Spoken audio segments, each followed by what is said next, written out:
An hour ago, I didn't know I would stand on this stage, so before you give your attention to me, I'd like you to give your attention to the person sitting next to you, to the person sitting behind you. You see, political circumstances have forced us to camouflage ourselves. We look pretty much like everybody else, but an event like this brings us out of the woodwork. This is your community. This is your affinity group.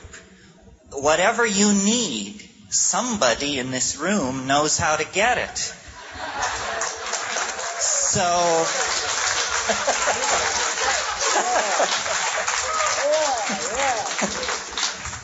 So it's not necessarily the four dicks on the stage that are going to lead you into a new world. It's what you do for yourself to make this inner journey. As Tim's mentioned, we've all been down in Linz thinking about virtual reality. And of course, for an American to come to Germany is to think about the great changes that are happening here. And I kept asking myself, what is the uniting theme between psychedelics, virtual reality, and Germany? And the answer is radical freedom. Yeah. Radical freedom. Radical freedom doesn't mean giving somebody the vote. Radical freedom means the right to take over and control our own destiny and the destiny of this planet. Radical freedom means recovering our birthright. What would you think if somebody attempted to take your sexuality away from you? In the suppression of the psychedelic experience, the masters who make the rules have taken away a major slice of what it is to be a human being. This is intolerable. We have been robbed of our birthright by the frightened, the constipated, the narrow-minded, the stupid, and the afraid. Yeah. Take back your mind. Take back your mind. That is the message. Now, the psychedelic experience is always criticized, irrelevant, narcissistic, self-indulgent. No, the psychedelic experience is the replay of human history in the individual mind. Right. If you don't know where you came from, you don't know who you are. Part of this movement into the future is a recapturing of the archaic, the ancient, the prehistorical. And Tim said it right. That's the Cro-Magnon religion of orgy, psychedelic ecstasy, and group sex.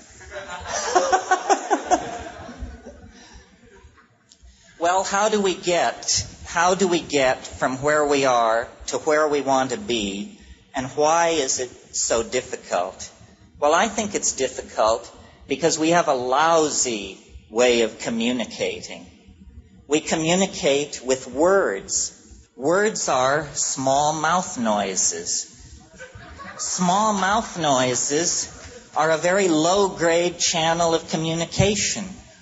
What virtual reality holds out is the possibility that we can create a language where we see what we mean.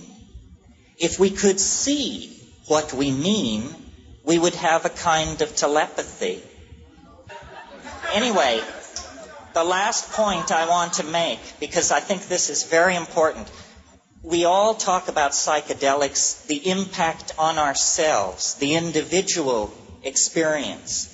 But what are they when you look at 1 million psychedelic trips? What does it do to society? What it does is it dissolves boundaries.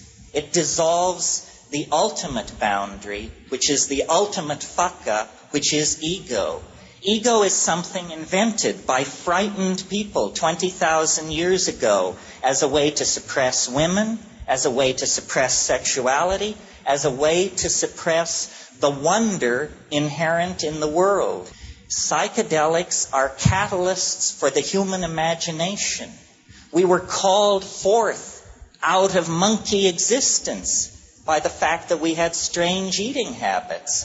And the consequence of those strange eating habits is now a monkey can dream of transforming its collective soul into a flying saucer. This is the goal that lies ahead at the end of history. History doesn't go on endlessly fluctuating centuries into the future. History is leading toward the transformation of this planet in our lifetime. A cybernetic, biological, psychedelic being.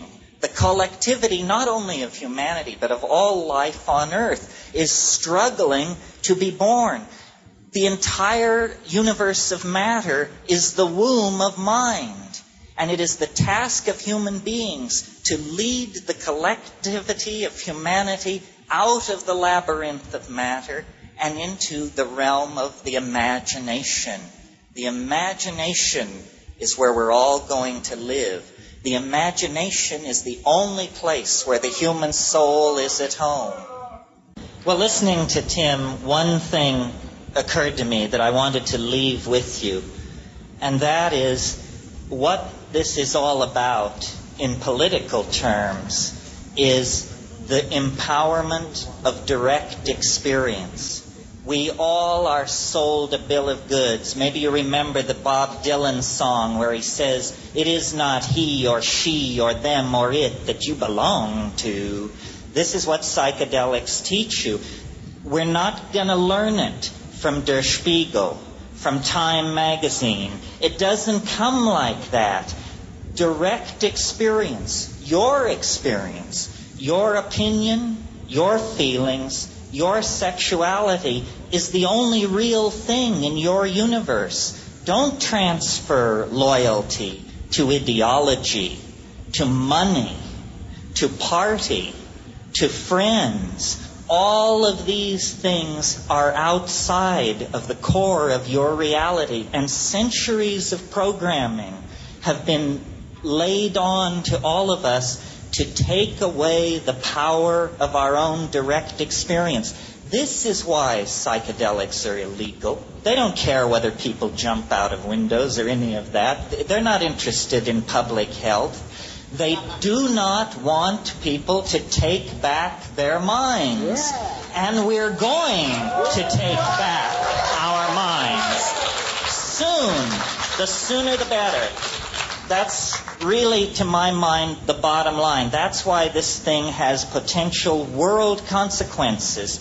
Because an empowered individual in touch with their own existential core can do what that guy did with the 18 tanks. It was an idea that stopped the tanks, and it was an idea expressed not over state radio, not through the newspapers, but by one person taking a stand.